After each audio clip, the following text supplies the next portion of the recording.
news on the defensive front heading into the Ireland weekend.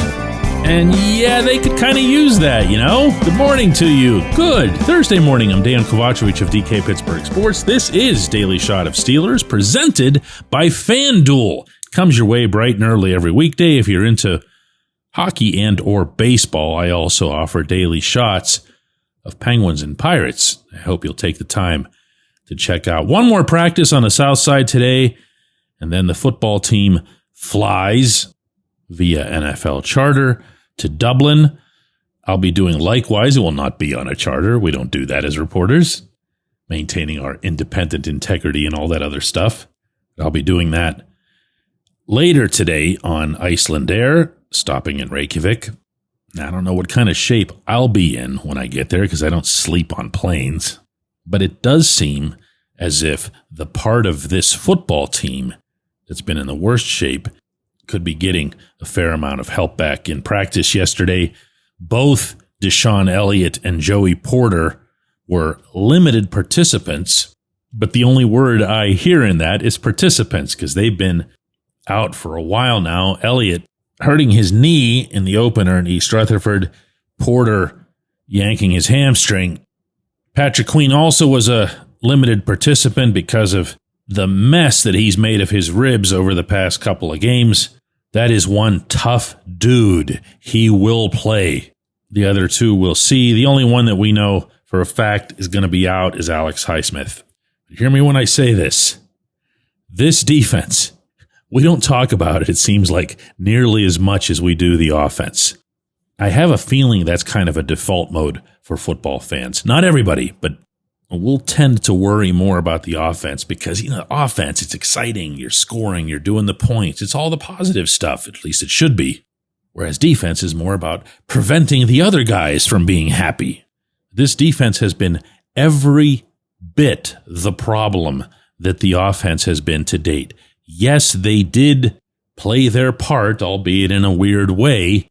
In Foxborough, the Patriots had 5 turnovers. 4 of those were forced by the hand of someone employed by the Steelers. There is credit to be given on that front. But allowing an average of 386 yards per game, that's the 5th worst in the NFL. Best, by the way, are the Browns. No kidding. That's not good enough. Ranking dead last in combined 3rd/4th down conversions. That's really not good enough. All those missed assignments, all the miscommunications, all the missed tackles. Yeah, again, there were some positives. I'm not being deliberately dumb about those. I feel like over the past 4 days here, I've given appropriate credit. But this isn't it, and this isn't close to it. That's where Porter and Elliott come in. Hopefully, anyway.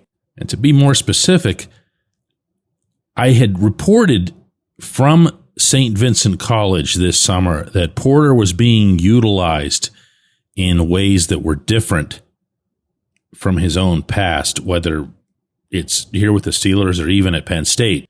And by that, I mean he was close to the line of scrimmage. He was coming in and making things happen in the opponent's backfield. I mean, none of us think of Joey that way. In fact, the knock against him in college was that he not only couldn't tackle, but that he might not even necessarily have wanted to tackle.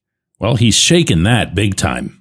But part of what's been missing from this defense has been being even a bit unpredictable. Sure, blame Mike Tomlin, blame Terrell Austin for that. They've had more than their role in that. As you're about to see Sunday, the Vikings, with Brian Flores coordinating that defense, are going to disguise, surprise, and I'm sure they're going to bring up why on earth didn't Flores stay here. Aaron Rodgers mentioned yesterday after practice on the south side that Minnesota does that as well as anybody in the league. They show you the same look, but they're constantly mixing up what it is that they actually execute once the ball is snapped. Steelers just line up and advertise what they're going to do. Big red neon sign. Well, Joey was part of what was supposed to be some of the elements of surprise. His loss might have gotten shrugged off by some because Brandon Eccles stepped in and performed well, especially this past Sunday in Foxborough. But he's been a loss. I don't need to tell you what Elliott brings first and foremost, and that's that he's coming off a season in which he set the NFL's next-gen stats advanced analytics record for tackling efficiency.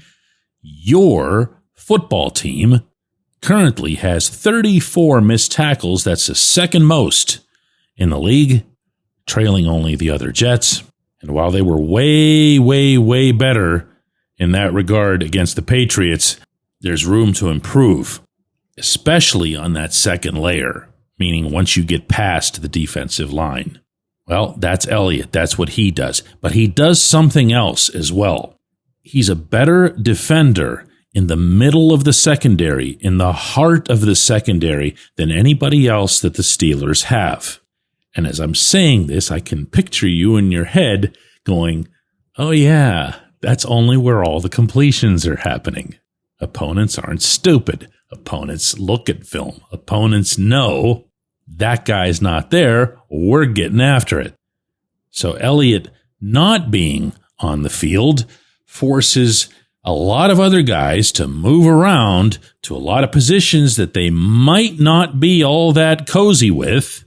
And then, as the fabled hockey coach would say to his young player who'd go to cover for a teammate, if he's out of position and then you go out of position, how many people do I now have out of position? Football's not exactly the same, but it can be in that way. I'm sure that there are considerations being given to both Porter and Elliott as it relates to the bye week that follows Ireland. Meaning if you really want to heal them up, if you really want to ensure that you're not aggravating an existing situation, you could just give them this week off. But this isn't normal. None of this is normal. This defense needs to figure things out, and it needs to figure things out like now. When we come back, J1Q.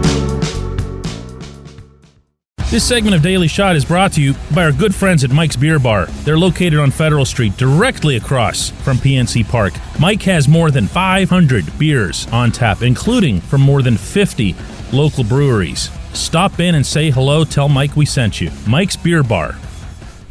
Football season's finally here. Time to check out the latest odds, futures, and win totals on the FanDuel Sportsbook. Think the Steelers are headed to the Super Bowl? Lock in your bets today. Whatever your game, FanDuel Sportsbook delivers the latest lines, futures, and specials so you can join in on all the action. Hiring can be so time-consuming, sorting through tons of resumes, trying to get in touch with every potential candidate. Well, the future of hiring looks much brighter because ZipRecruiter's latest tools and features speed up finding the right people so you save valuable time. And now you can try ZipRecruiter for free at ZipRecruiter.com/audio.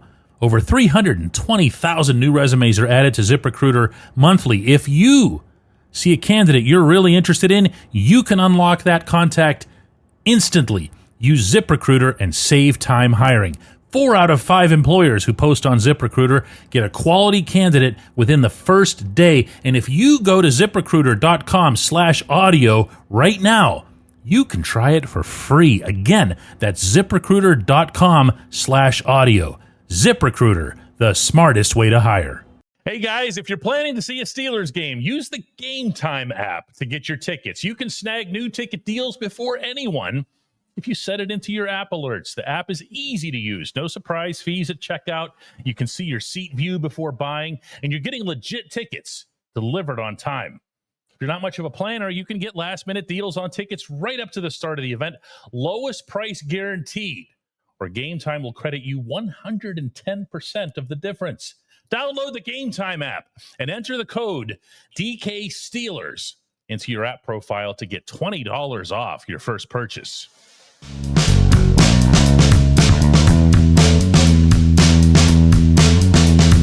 Today's J1Q comes from Ed, who says, DK, honest question, at what point does Pat Meyer start getting some of the heat for this? It seems like this offensive line has quite a bit of talent.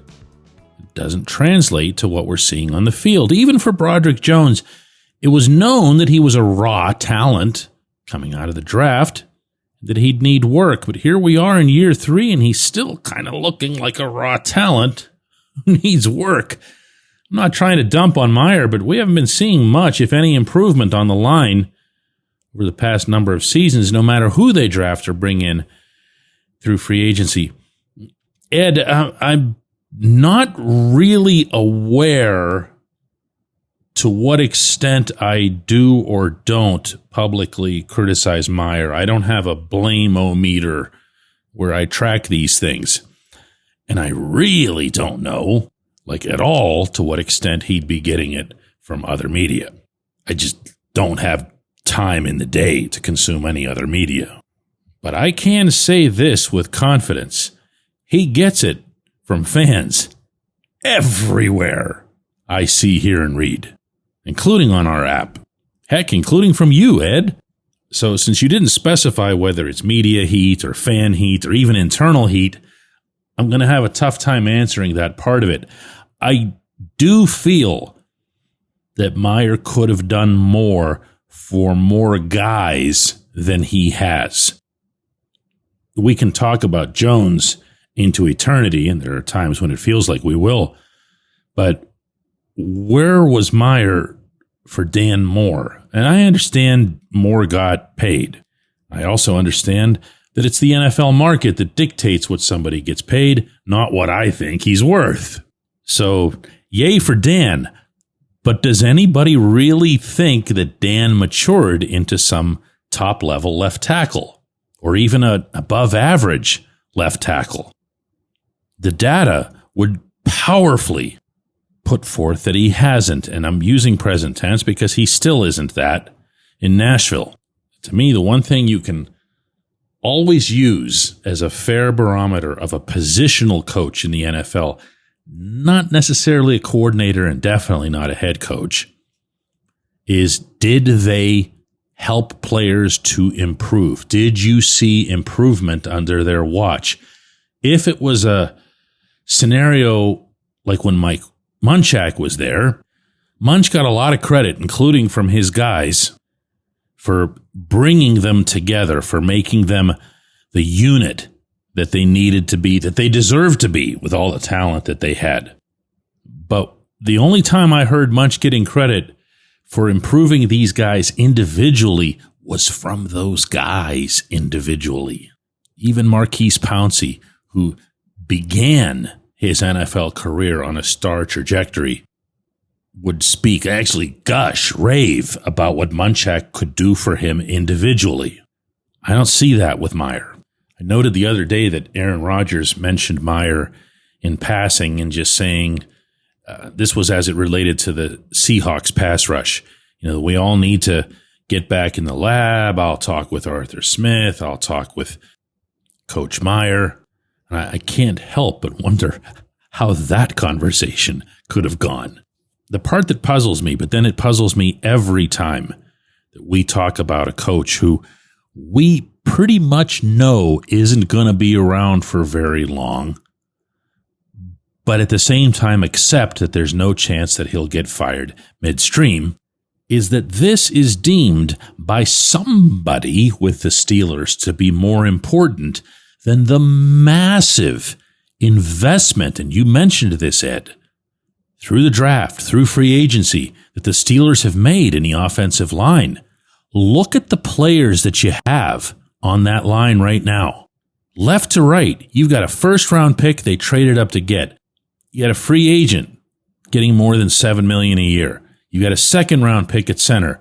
You got a fourth-round pick at right guard. You got another first-round pick the subsequent spring at right tackle, and that's not even weighing the guys that they were drafting, and they were, before that. Like Moore, like Kevin Dotson, like Kendrick Green. It's all gone up in flames with the exception of Frazier.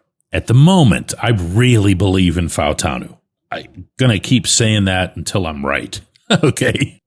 But this coach isn't getting done the one thing that he's charged with getting done I appreciate the question. I appreciate everybody who listens to Daily Shot of Steelers. Again, flying out and overseas today. I'll be in Pittsburgh long enough to put together a double shot, live one at 4 p.m. Eastern. And I would be delighted to spend some of the 8 hours in this flight answering your emails, because you're just dying to find out what this discount is on the premium level of our app. Download the app first into your Apple or Android device, then email me, dk@dkpittsburghsports.com, and I'll respond to you personally, probably from the plane, in offering a ridiculous discount that you're not going to say no to, for the level that kills the ads, opens up comments, allows you to communicate directly with the reporters. Email me, make the flight go faster. dk@dkpittsburghsports.com.